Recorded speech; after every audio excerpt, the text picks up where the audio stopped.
আমার পুরো প্লেন বিরিয়ানি হালকা, বাচ্চা থেকে বুড়ো সবাই খেতে পারে।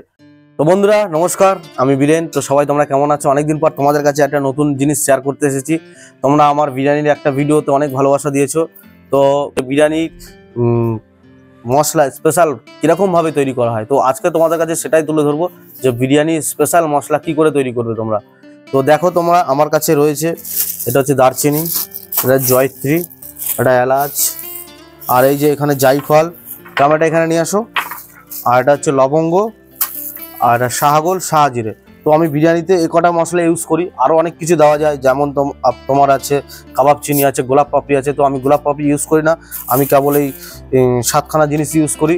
তো আমার এখানে কোয়ান্টিটি আছে গ্লাস এলাচ 100 গ্রাম, দারচিনি 150 গ্রাম, জয়ত্রী 100 গ্রাম, এটা শাহজিরে হচ্ছে 80 গ্রাম, শাহগোল হচ্ছে 70 গ্রাম, লবঙ্গ হচ্ছে 50 গ্রাম।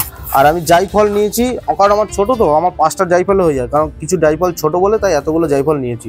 তো এগুলোকে আমি এখন রোদে দেবো। তো 1 ঘন্টার জন্য আমি রোদে শুকো দেবো। তো এগুলোকে সব ঢেলে নিচ্ছি।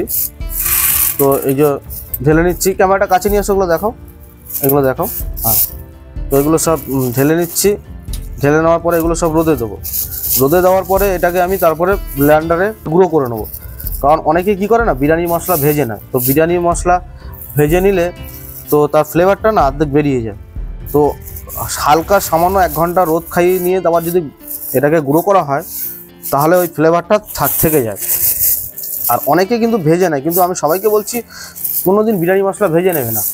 তো তোমাদের সবাইকে বলছি বিরিয়ানি মশলা কোনো সময় ভেজে নেবে না। তো ভেজে নিলে তার ফ্লেভারটাই কিন্তু চলে যায়।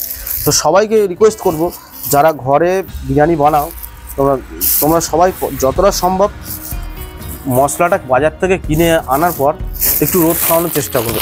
তাহলে কি হবে, সুন্দর মচমচে হয়ে যাবে, আর তার গুঁড়োটাও ভালো হবে, ভেজে নেওয়ার থেকে খুব ভালো হবে। তো আমি এখানে সব এক জায়গায় করে দিয়েছি। এই যে দেখতে পাচ্ছ, এলাচ, দারচিনি, জয়ত্রী, জায়ফল, লবঙ্গ, শাহগোল, শাহজিরে। তো এগুলো হচ্ছে বিরিয়ানির মেন মশলা।